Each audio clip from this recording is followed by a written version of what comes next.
Hello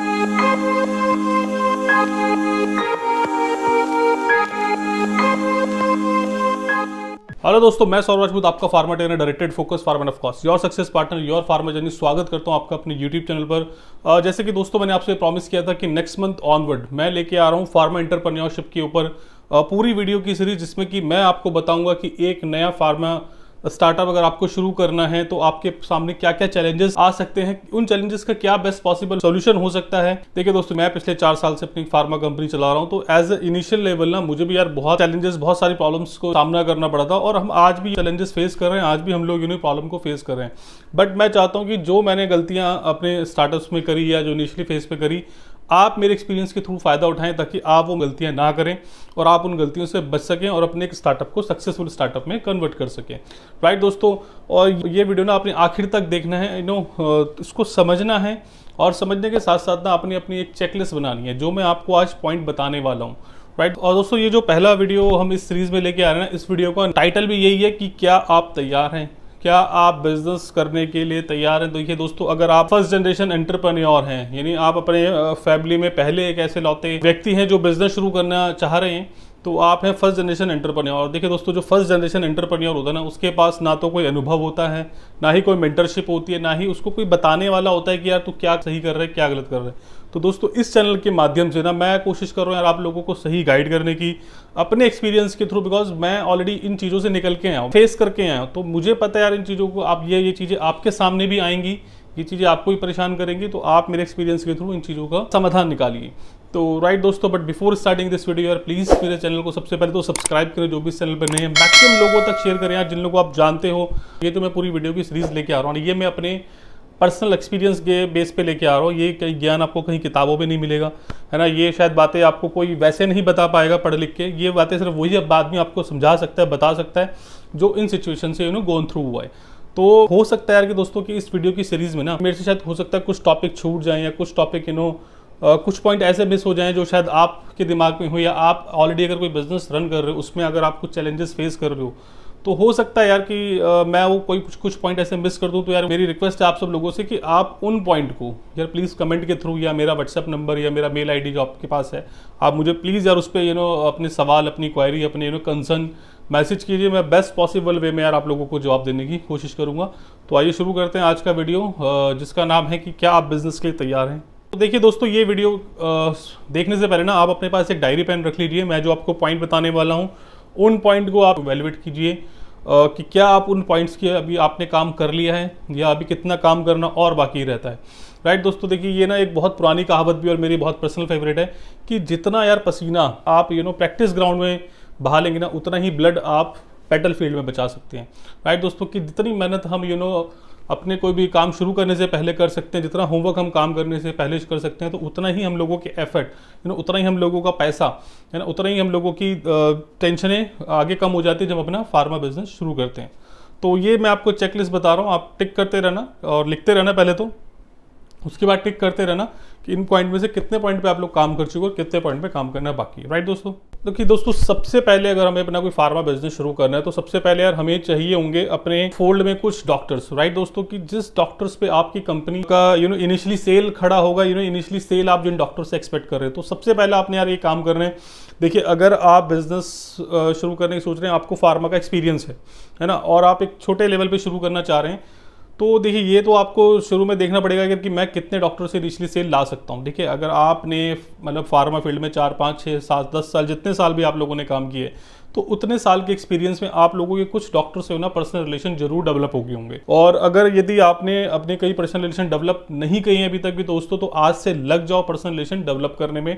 पर जिन लोगों के डॉक्टर से उस लेवल पर पर्सनल रिलेशन डेवलप हो चुके हैं, तो देखिए सबसे पहले तो आदमी अपने जो कंपनी के प्रोडक्ट हैं उन्हीं डॉक्टर पर लेके जाएगा। तो आज आपने सबसे पहले ना ये देखना है कि यार मेरे कितने डॉक्टर से पर्सनल रिलेशन डेवलप हो चुके हैं। आपने उन डॉक्टरों का नाम लिखना है। ठीक है दोस्तों, कि सपोज करो आपके पास 30, 40, 50 जो भी आपके लिस्ट का नंबर निकल के आते हैं, तो मैं आज आपको ना एक ये कहते हैं ना कि मतलब बहुत ही बड़ी टिप दे रहा हूँ यार, ये गुरु मंत्र आप कह लो इसको, कि अगर आपके 50 डॉक्टर से दोस्तों रिलेशन है ना, तो ये बिल्कुल माइंड में लेके चलना, उसमें से आप नंबर कर देना आधा। समझे कि अगर आपके पास 50 डॉक्टर हैं तो आप यही लेके चलना। अगर आपको लगता है ऐसा कि मुझे 50 डॉक्टर जाते ही सपोर्ट कर देंगे, तो दोस्तों आपको सिर्फ जाते ही सपोर्ट करेंगे 25 डॉक्टर। ये आप मेरे बात लिख लो कहीं भी, है ना। जिसको कोई डाउट हो, जिसको कोई और anyone can want to be challenge me on this, तो मैं बिल्कुल रेडी हूँ इस चीज़ के लिए, बिकॉज ये मेरा अपना पर्सनल एक्सपीरियंस है यार। मेरे को तो 12 साल 8 साल मैंने जॉब करी थी। मुझे ऐसा लगता था कि इनिशियली मैं जाऊँगा 50-60 डॉक्टर से मेरे रिलेशन है तो मेरे पहले दिन से ही शुरू कर देंगे। बट दोस्तों ये पता क्या होता है, जब आप नया कोई प्रोडक्ट डॉक्टर के चैम्बर में लेके जाते हैं, नई कंपनी डॉक्टर के चैम्बर में लेके जाते हैं, नया कंपनी का बैग उठा के नए प्रोडक्ट उसको इंट्रोड्यूस करते हैं ना, तो आप देखना उसका जो व्यवहार आपके प्रति या जो उसका जो इंटेंसिटी थी आपसे मिलने की, वो देखना कहीं ना कहीं वो लैक हो जाती है, कहीं ना कहीं वो कम हो जाती है। तो यार ये बिल्कुल प्रैक्टिकल सी बात है, इसको लेके दिमाग में चलना है ना। अगर आपने सोचा कि आपको 50 डॉक्टर पहले महीने से सपोर्ट कर देंगे, तो यार ये ऐसा नहीं होने वाला है ना। मैं बिल्कुल आपको प्रैक्टिकल ग्राउंड पे बात बताऊंगा। हो सकता है आपको शायद थोड़ा बुरा भी लग जाए, बट मेरा काम आपको बुरा या अच्छा फील कराना नहीं है दोस्तों। मेरा काम है आपको सही सलाह देना, ताकि आपके पैसे, टाइम, एफर्ट सब कुछ बच सके। तो मैंने बताया जैसे कि आप अपने डॉक्टर की चेकलिस्ट बनाइए सबसे पहले तो, कि कितने डॉक्टर से आपके रिलेशन है पर्सनल, जिनको आपको लगता है कि आप वो पहले महीने सपोर्ट कर देंगे। देखिए दोस्तों, अगर आपके पास केवल हैं ही डॉक्टर 5, 7, 10, तो मैं फिर कह रहा हूं अभी आप तैयार नहीं हो अपना फार्मा बिजनेस शुरू करने के लिए। एटलीस्ट इस नंबर को 30-35 तक लेके जाएं। तो अगर आपको लगता है कि आपके 30-35 डॉक्टर से रिलेशन जिस दिन डेवलप हो गए ना, उसी दिन आप कंपनी खोलने की सोचना दोस्तों। बिकॉज आप कितने भी छोटे लेवल से काम शुरू करो, है ना, आपको इनिशियली यार मैं बता रहा हूँ 15 से 20 डॉक्टर चाहिए होंगे पहले महीने से, कि जो आपको सपोर्ट कर सके, जो आपको धंधा दे सके। अगर आपके लिस्ट में ही आपको ऐसा लगता है कि आपके केवल 10 या 12 डॉक्टर से रिलेशन है, तो यार मैं फिर बता रहा हूँ अभी आई एम सॉरी, अभी आप तैयार नहीं हो फार्मा स्टार्टअप करने के लिए। थोड़ा टाइम दो, थोड़ा और फील्ड में अच्छे से मेहनत करो, डॉक्टरों को अपने फोल्ड में लेके आओ, है ना, अपने इन्फ्लुएंस में, अपने पर्सनल रिलेशन उनसे डेवलप करो। आपके जिस दिन वो नंबर 30, 40, 50 हो जाएं, देन यू कैन प्लान कि आप कंपनी खोल सकते हो। दूसरी मैं चेकलिस्ट की बात करूं दोस्तों, तो दूसरी चेकलिस्ट है आपका कंफर्ट जोन। देखिए दोस्तों, ये बिल्कुल सभी लोग इसी बात को कहते हैं कि यार जो सबसे बुरा स्थान है ना, सबसे बुरा जो प्लेस है कहीं भी रुकने का, वो है आपका कंफर्ट जोन। बिकॉज जो आदमी अपने कंफर्ट जोन में आ जाता है ना, वो आदमी जिंदगी में कभी तरक्की नहीं कर पाता। और अगर आपने अपना फार्मा स्टार्टअप करने का मन बना लिया है, तो यार सबसे पहले तो आपको ये कंफर्ट जोन छोड़ना पड़ेगा। देखिए दोस्तों, कंफर्ट जोन मतलब आप 3 तरीके से मैं इसको डिस्क्राइब करूंगा कंफर्ट जोन की। एक बंदे की लाइफ में जो परिभाषा होती है, पहला होता है कंफर्ट जोन एक्सपेंस वाइज, है ना, आपके मॉनिटरी वैल्यू वाइज। दूसरा अगर मैं कंफर्ट जोन की बात करूं, तो आपको इमोशनली कंफर्ट जोन छोड़ना पड़ेगा, राइट दोस्तों। तीसरे अगर मैं कंफर्ट जोन की बात करूं, तो वो है आपका मेंटली कंफर्ट जोन। तो बेसिकली आदमी ना इन 3 तरह के कंफर्ट जोन में यार उलझा हुआ होता है। सबसे पहला फाइनेंस वाला पार्ट, जो मैंने बताया कि सैलरी आ रही है, आपके खर्चे चल रहे हैं, बहुत अच्छे चल रहे हैं, आप ज़्यादा कोशिश नहीं करते। दूसरा होता है कि आपका इमोशनली। तीसरा हो गया जैसे मैंने बताया मेंटली। तो अगर सबसे पहले बात करें यार एक्सपेंस वाला या फाइनेंशियल वाला कंफर्ट जोन छोड़ने के लिए, तो देखिए दोस्तों, जब आप एक इनिशियली स्टार्टअप करेंगे, है ना, आपको एक नया बिजनेस शुरू करेंगे, तो देखिए आप समझिए कि पहले दिन से उसमें रेवेन्यू नहीं आने वाला, है ना, या पहले दिन से उसमें कुछ आपको इनकमिंग नहीं आएगी वहाँ से। तो एटलीस्ट आपको यार अपने जो एक्सपेंसेस हैं, क्या आप तैयार हैं अपने एक्सपेंसेस को मिनिमम वेजेस पे लाने के लिए? क्या आप तैयार हैं अपने जो भी आपके शौक थे या जो भी आपके एक्स्ट्रा खर्चे थे, उनको कम करने के लिए? देखिए बिकॉज यार अल्टीमेटली पता क्या होता है, अल्टीमेटली सिर्फ आपका डिसीजन नहीं है, ये आपको अपनी ना फैमिली वालों के साथ भी कुछ चीज़ों को उन्हें कॉम्प्रोमाइज़ करना पड़ता है। बिकॉज यार देखिए, मैं आपको अपना एग्जाम्पल देता हूँ, बिकॉज आप मेरे पास अपने से बेस्ट एग्जाम्पल देने के लिए नहीं है, कि जब मैंने यार ये दोस्तों अपनी कंपनी शुरू करी थी ना, तो that time I was getting 85,000 rupees per month, right दोस्तों। तो वो 85,000 रुपीज़ को छोड़ के मैं डे 1 से 0 पे आ गया। और डे 1 से 0 आने के बाद आप यकीन मानो दोस्तों, जब ये मैंने कंपनी शुरू की थी ना, तो मेरे पास सिर्फ और सिर्फ 11,000 रुपये थे, राइट दोस्तों। 11,000 रुपये मेरे अकाउंट में थे, मेरी शादी हो चुकी थी नहीं, और तब मैंने यार जॉब क्विट करके ना अपना बिजनेस का डिसीजन लिया। तो यार मुझे पता है इनिशियली यार फाइनेंस का कितना क्रंच हो जाता है, बिकॉज मैंने उस लेवल पे चीज़ें प्लान नहीं की थी, क्योंकि मुझे कोई बताने वाला नहीं था, मुझे कोई गाइड करने वाला नहीं था। तो मैं इसलिए आपको ये सब चीज़ें बता रहा हूँ कि दोस्तों आपको ना अपना फाइनेंस वाला पार्ट जरूर प्लान करना है, कि आपके एटलीस्ट जो फैमिली के मिनिमम एक्सपेंसेस हैं, आपको उतना पैसा पहले उनको देना पड़ेगा, है ना, उनको उतना जो मिनिमम आपका एक जो है आपका खर्चा, वो आपको पहले फुलफिल करना पड़ेगा, अदरवाइज आप काम नहीं कर पाओगे दोस्तों। तो ये आपने चेकलिस्ट बनाने की फाइनेंशियली क्या आप अभी तैयार हैं इस चीज़ के लिए। दूसरा, जैसे मैंने बताया कि आपको इमोशनली भी अपना कंफर्ट जोन छोड़ना पड़ेगा। इमोशनली यार क्या होता है कि देखिए, हमें क्या होता है भी ना, कि जैसे हम लोगों का एक सर्टेन टाइम होता है काम करने का, है ना, आज मन करा करा, नहीं करा नहीं करा, हाँ गए गए नहीं गए नहीं गए, तो वो वाला एक पार्ट हमारा जॉब में आ जाता है। लेकिन भाई अगर आपको अपना स्टार्टअप शुरू करना है, आपको अपना बिजनेस शुरू करना है ना, तो इनिशियली मान के चलो यार बहुत मेहनत लगने वाली है। तो मतलब आपको एक तरह से जो आपका फैमिली का अफेक्शन है, जो प्यार है, थोड़ा सा उसके ना हट के, थोड़ा सा उसको छोड़ के अपने काम धंधे पे पूरा फोकस देना पड़ेगा, उन चीज़ों को छोड़ के। अगर आपके बीवी बच्चे हैं ना, तो थोड़ा सा यार उनकी तरफ से डिस्ट्रैक्ट होकर ना आपको अपने काम में ही सारा टाइम देना पड़ेगा। तो ये यार इमोशनल लेवल पे भी ना कई बार आपके लिए नहीं लेकिन आपकी फैमिली वालों के लिए थोड़ा सा इशू हो जाता है कि आप पूरे दिन सिर्फ काम काम कर रहे हैं, हमें टाइम नहीं दे रहे। तो इस तरह की बातें होती हैं यार, तो सबके साथ होती हैं, मेरे साथ भी होती हैं। तो क्या आप उस लेवल पे भी काम करने को तैयार हैं, उस लेवल पे भी चीज़ों को छोड़ने के लिए तैयार हैं? तो ये भी आपने ज़रूर अपने आप को प्रिपेयर करना है, मेंटली प्रिपेयर करना है। और इमोशनली यार उसमें ना एक बात और आ जाती है कि कई बार यार देखो, जिस भी हम लेवल पे काम कर रहे होते हैं, चाहे हम किसी अच्छी रैंक पे काम कर रहे होते हैं ना, तो हमें एक रेपुटेशन एक हमारी मार्केट में होती है, राइट दोस्तों। एक ना हमारी हमारे साथ 3-4 लोग शायद फील्ड में काम करने वाले होते हैं, बट अगर आप एक बहुत छोटे लेवल पे शुरू करें तो यार इनिशियली आपको क्या होगा ना, खुद ही बैग उठा के फील्ड में काम करना पड़ेगा। हो सकता है कि अभी तक आप गाड़ी पे काम कर रहे हो तो आपको टू व्हीलर पे आके काम करना पड़ेगा, है ना। हो सकता है अभी तक आपके पास 4 लोग डॉक्टर के चैम्बर में जा रहे हो, आज आप अकेले प्रेजेंट कर रहे हो। तो यार ये सुनने में और कहने में बड़ा आसान लगता है, लेकिन जो बंदा इस फेज से गुजर रहा होता है ना, वो उसको पता है कि उसके ऊपर क्या बीत रही है, वो वही उस प्रेशर को समझ सकता है, उस डिप्रेशन को समझ सकता है। तो यार ये इस तरह का डिप्रेशन को भी हैंडल करना है अपने आप में एक बहुत बड़ा चैलेंज है। अपने आप को समझाने में आदमी को कई बार बहुत टाइम लग जाता है। पहले तो यार बंदे मिले थे, यार तू चल उस केमिस्ट पे चले जा, उस स्टॉकिस्ट पे चले जा, है ना, वहाँ माल सप्लाई कर दो, वहाँ पेमेंट ले आओ। लेकिन आज तो आपको सारा काम खुद करना पड़ेगा दोस्तों। तो क्या आप मेंटली लेवल पे काम करने के लिए तैयार हैं? क्या आपको इस लेवल पे काम करने से अगर आपको कोई इफेक्ट नहीं हो रहा तो इसका मतलब आप मेंटल लेवल पे बिल्कुल तैयार हैं काम करने के लिए। बट ये भी आप माइंड मेकअप करके आइएगा कि आपको इस लेवल पे भी नीचे आके काम करना पड़ेगा। तो दोस्तों ये 3 पॉइंट थे चेकलिस्ट जो मैंने बताया था कि आपको अपने कंफर्ट जोन जो आपको छोड़ना पड़ेगा।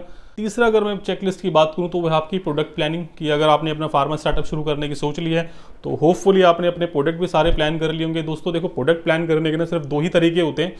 एक की जो आपने आपके डॉक्टर लिस्ट, जो आपने भी पहला पॉइंट मैंने बताया था, डॉक्टर लिस्ट आपने जो अपनी फिल्टर की है ना, उसमें आपको देखना है कि किस स्पेशलिटी के डॉक्टर से आपके पर्टिकुलर रिलेशन है, पीडिया है, गायनी है, डर्मा है, ऑर्थो है। तो पहला तो पॉइंट यही होता है कि यार आप उसी तरीके के प्रोडक्ट मार्केट में ले आओ जो वो आपकी स्पेशलिटी लिख सके, जिस स्पेशलिटी में आपका होल्ड है। तो पहला तो प्रोडक्ट प्लानिंग का ये तरीका हो गया। दूसरा प्रोडक्ट प्लानिंग का तरीका क्या होता है कि आपको ऐसा लगता है कि यार मैं जिस कंपनी या जिस इसमें फील्ड में काम कर रहा हूँ, तो इस फील्ड में यार इस तरह का प्रोडक्ट मेरे को लगता है कि अगर मेरे पास हो, या मैं आपको मार्केट की इतनी अच्छी नॉलेज है, मार्केट का इतना अच्छे आपको पता है कि आपको लगता है कि मैं इस तरह का प्रोडक्ट अगर कोई लेके आऊँ तो शायद मैं अपनी सेल को बढ़ा सकता हूँ या अपनी सेल को निचले लेवल पे जम दिलवा सकता हूँ। तो यार ये 2 ही थॉट प्रोसेस है प्रोडक्ट लॉन्च करने के बिना।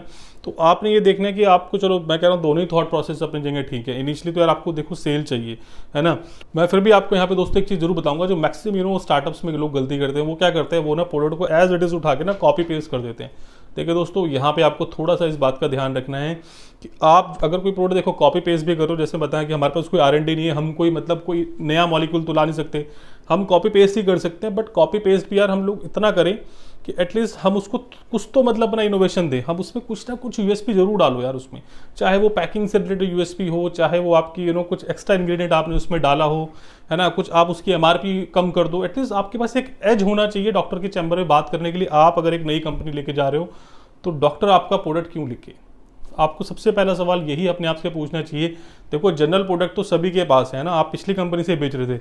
फिर पता क्या दिक्कत आती है यार, मैं बताऊं, अगर आपने प्रोडक्ट प्लानिंग ढंग से नहीं करी ना, तो फिर आपको दिक्कत आएगी कि आपको उसी गला काट कंपटीशन में जाना पड़ेगा, आपको वही मार्केट में स्कीम्स एक्स्ट्रा देनी पड़ेंगी, वही डॉक्टर्स को एक्स्ट्रा एक्टिविटीज़ करनी पड़ेंगी। फिर वहाँ पे यार अलग ही लेवल की ब्लैकमेलिंग शुरू हो जाती है जो इनिशियली स्टार्टअप के साथ होता है। तो ठीक है यार, मैं चाहता हूँ कि अगर आपको इन सब चीज़ों से बचना है ना, तो अपने यार प्रोडक्ट पे जरूर ध्यान दो, प्रोडक्ट प्लानिंग के ऊपर जरूर ध्यान दो, कुछ ना कुछ इनोवेशन लाओ यार, कुछ ना कुछ उसमें USP जरूर क्रिएट करो। चौथे अगर मैं चेक पॉइंट की बात करूं तो दोस्तों वो आपकी बजटिंग है। बजटिंग का मैंने आपको, अगर आप मेरे पहले वीडियो अगर आपने देखे हो तो आप उसमें चेकआउट कर सकते हैं। यहाँ पे मैं बिल्कुल हल्का सा टच करूंगा। बजटिंग का मतलब यही होता है कि आपने किस काम के लिए कितने पैसे खर्च करने और कब खर्च करने। देखिए दोस्तों, बजटिंग का मतलब ये है कि अगर इनिशियली मैंने कुछ अपना एक स्ट्रक्चर बनाया कि यार मुझे 2 मेडिकल रैप के साथ फील्ड में जाना है या 1 मेडिकल रैप के साथ फील्ड में जाना है, तो एटलीस्ट अगर 1 मेडिकल रैप मेरे को लगता है कि मुझे इनिशियली 20-25 हज़ार रुपये का कॉस्ट करेगा, तो एटलीस्ट 3 महीने का बैकअप मुझे अपने हर चीज़ का लेके चलना है। मैंने अपने प्रोडक्ट का प्लानिंग किया हुआ कि मुझे हो सकता है कि मेरे 5-6 प्रोडक्ट 2-2.5 लाख के कॉस्ट कर रहे हो, तो एटलीस्ट मेरे पास 2-2.5 लाख रुपए तो मैंने पहला बैच बनवा लिया। पर उसके रिपीट बैच बनवाने के लिए भी ना मेरे पास कम से कम 1.5-2 लाख रुपए एक स्पेयर में पड़ा हो। नहीं तो क्या होगा कल के दिन को सिचुएशन कि आपने मार्केटिंग शुरू कर दी, अपने प्रोडक्ट आपने मार्केट में बेच दिए, देखो पेमेंट आने में लगेगा टाइम दोस्तों। तो आप प्रोडक्ट मार्केट में शॉर्ट नहीं कर सकते, है ना। अगर आपके पास पैसा नहीं होगा, आपने अगर बैकअप में पैसा नहीं रखा तो क्या होगा, डॉक्टर ने वहाँ पे अगर आपका प्रिस्क्रिप्शन लिखना थोड़ा बहुत शुरू भी किया, आपका प्रोडक्ट मूव होना भी शुरू हुआ, तो अगर आपके पास पैसा नहीं हुआ, आपका प्रोडक्ट शॉर्ट हो गया, तो आप मतलब वो डबल नुकसान है। तो बजटिंग का मतलब यही है कि यार आपने हर चीज़ के लिए, चाहे वो आपने प्रोडक्ट के लिए पैसा अलग से रखना है, लड़कों की सैलरी के लिए अलग से पैसा रखना है, ऑफिस के रेंट के लिए अलग से पैसा रखना है, तो कुछ पैसा आपने हर जो भी काम आपने सोचा हुआ है उसके लिए अलग अलग अपने पास रखना है और एटलीस्ट 3 मंथ का बैकअप रखना है। पांचवा और जो सबसे इंपॉर्टेंट पॉइंट है वो है आपकी मार्केटिंग स्ट्रेटजी। आप किस थॉट प्रोसेस के साथ मार्केट में जाने वाले हैं, आपने क्या अभी तक वो स्ट्रेटजी मतलब चॉक डाउन कर ली है, आपने ब्रेक डाउन कर ली है क्या वो स्ट्रेटजी। अगर अभी तक आपने दोस्तों मार्केटिंग स्ट्रेटजी अपनी ब्रेक डाउन नहीं करी है, अपना प्लान नहीं किया उस मार्केटिंग स्ट्रेटजी को, तो प्लीज़ यार सबसे पहले वो मार्केटिंग स्ट्रेटजी आप प्लान करो, उसके बाद ही आप स्टार्टअप के बारे में सोचना। देखो दोस्तों, मैं यहाँ पे ना आपको सिर्फ पॉइंट बताऊंगा मार्केटिंग स्ट्रेटजीज के बारे में, बिकॉज मार्केटिंग स्ट्रेटजी अपने आप में एक बहुत बड़ा सब्जेक्ट है और बहुत एक बड़ा फील्ड है जिसमें कि आपको बहुत ज़्यादा दिमाग लगाना पड़ेगा। मैं केवल आपको ना पॉइंट वाइज बताऊंगा, बिकॉज मार्केटिंग स्ट्रेटजी की जितना ही पॉइंट बता रहा हूँ ना, इनके हर पॉइंट पर दोस्त एक अलग वीडियो आपको चाहिए होगा, एक आपको डिटेल में आपको अंडरस्टैंडिंग चाहिए। यहाँ मैं सिर्फ आपको पॉइंट्स में बताऊंगा। सबसे पहले अगर मैं मार्केटिंग स्ट्रेटजी की बात करूँ तो सबसे पहले तो आपको चॉक डाउन करने का आपकी कंपनी का स्ट्रक्चर क्या है ना। आप इनिशियली कितने लोग प्लान कर रहे हैं, आप अभी इनिशियली कितने प्रोडक्ट प्लान कर रहे हैं, राइट दोस्तों। आपने अभी तक अपने बजटिंग करी या नहीं करी, आप अपने प्रोडक्ट के मार्जिन क्या सेट करने वाले हैं, आप मार्केट में किस स्ट्रेटजी के साथ उतरने वाले हैं, चाहे वो स्मॉल इनपुट वाली एक्टिविटी हो, चाहे वो डॉक्टर्स की जो बड़ी एक्टिविटी होती हैं उस हिसाब से, है ना। इसके अलावा आपके अपने टारगेट्स क्या हैं, आपने एटलीस्ट 1 साल के टारगेट बना के चलना है ना। आप 1 साल बाद अपने आप को एज ए कंपनी कहाँ देख रहे हैं, आपकी कंपनी का क्या स्ट्रक्चर होने वाला है, राइट दोस्तों। तो ये कुछ 5-6 पॉइंट्स हैं जो मार्केटिंग स्ट्रेटजी में आपको ध्यान रखना है इनिशियली अगर आप अपने स्टार्टअप शुरू करने जा रहे हैं। देखिए दोस्तों, जितने भी ये पॉइंट्स मैंने आपको बताए ना, सबसे पहले आज आपने कुछ नहीं करना है, आज अपने डायरी में लिखने। डायरी में लिखने के बाद जिन पॉइंट्स को आपको समझ में आ रहा है ना, जिन पॉइंट्स को आप चेकआउट कर सकते हो कि हाँ मेरा इतना होमवर्क हो गया, ये मैंने कर लिया, है ना, तो वो तो बहुत अच्छी बात है। लेकिन आपको लग रहा है यार कि कुछ पॉइंट्स मैंने नहीं अपना होमवर्क कर पाया, या मुझे ऐसा लग रहा है कि मैंने इन पॉइंट्स को शायद मिस कर दिया, या मैं इन पॉइंट्स पे भी उतना काम नहीं कर पाया, या आपको थोड़ा सा भी अगर दिमाग में डाउट लग रहा है कि यार नहीं ये चीज़ पता नहीं मैंने करी है या नहीं करी है, तो यार फिर मैं आपको बता रहा हूँ, आपको घबराने की जरूरत नहीं, आपको डरने की जरूरत नहीं है, क्योंकि मैं आपको पूरी मेंटरशिप देने के लिए तैयार हूँ, मैं आपको पूरी गाइडेंस देने के लिए तैयार हूँ और फ्री ऑफ कॉस्ट आपको सपोर्ट देने के लिए तैयार हूँ, राइट दोस्तों। तो आप मुझे कनेक्ट करें, आप मुझे व्हाट्सअप करें, मेल करें, है ना।